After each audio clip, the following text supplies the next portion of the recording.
Oh, dude, that's so sad. Why do they have to put this on TV? What do you want me to do, Cal? Find a stepladder of some kind and risk my safety to get up there and change the rules? Dude, the thing is, we're not the ones that made them crack babies. That's their mom's goddamn fault. Yeah, I'm sure that's what Cartman would say, too. I do not sound like Cartman, goddammit! McDonald's French fries and KFC gravy. The French call this poutine.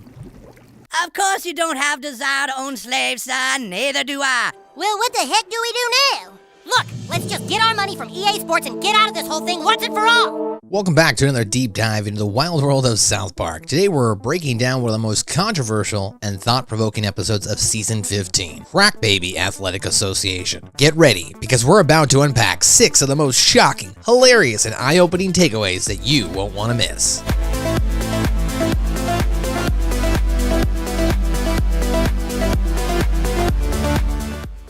Takeaway number 1, satirizing the exploitation of college athletes. The episode cleverly mocks the exploitation of college athletes, drawing a parallel between crack babies and NCAA players. Cartman's CrackBaby Athletic Association is a twisted reflection of how colleges profit from their athletes without paying them a dime. South Park is holding up a mirror to the real world, pointing out the absurdity of making millions off of unpaid labor, much like the ongoing debate at the time around whether college athletes should be paid. So what, you would make money off of my child? That doesn't seem fair. I don't make the rules, ma'am. I just think them up and write them down.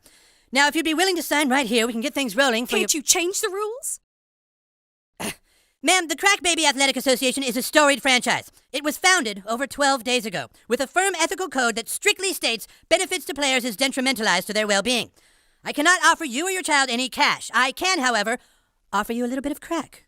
Butters?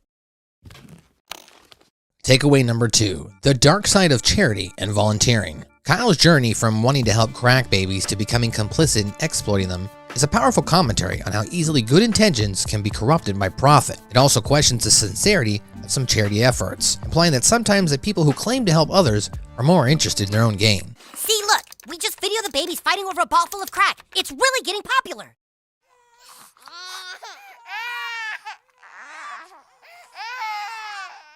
I mean, it's cool because, like the commercial said, the crack babies had nothing before.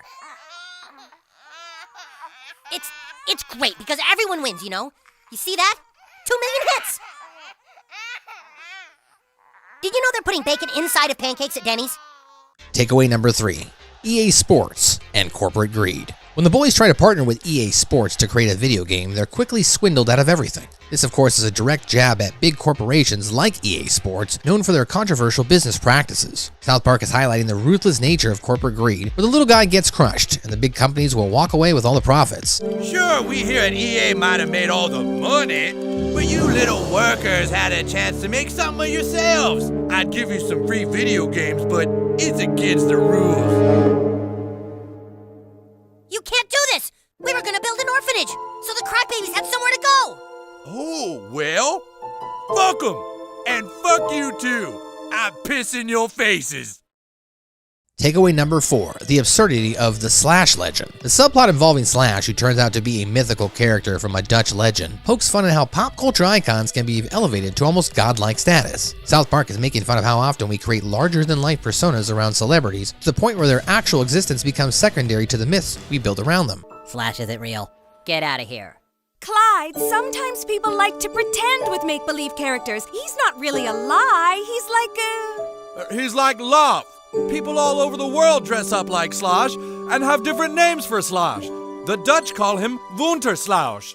He's made up and people dress like him and pretend to be him to their kids. Your mother's Dutch, you know, Clyde. How did that old folk song go, honey? Wunterslauschka Punschka, Spielerin mein Schunschka. Takeaway number 5, Cartman as the plantation owner. Cartman dressing up as a plantation owner and trying to buy slaves from the NCAA is one of the episode's most biting critiques. It draws a disturbing but effective parallel between the history of slavery and the modern exploitation of athletes. South Park doesn't shy away from making its audience uncomfortable to drive home a point about exploitation and the dehumanization of people for profit. I'd be willing to offer you $40 for 2 of the white ones and $50 for the blacks.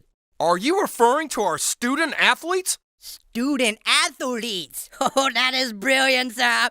Now, when we sell their likeness for video games, how do we get around paying for our slaves, student athletes then?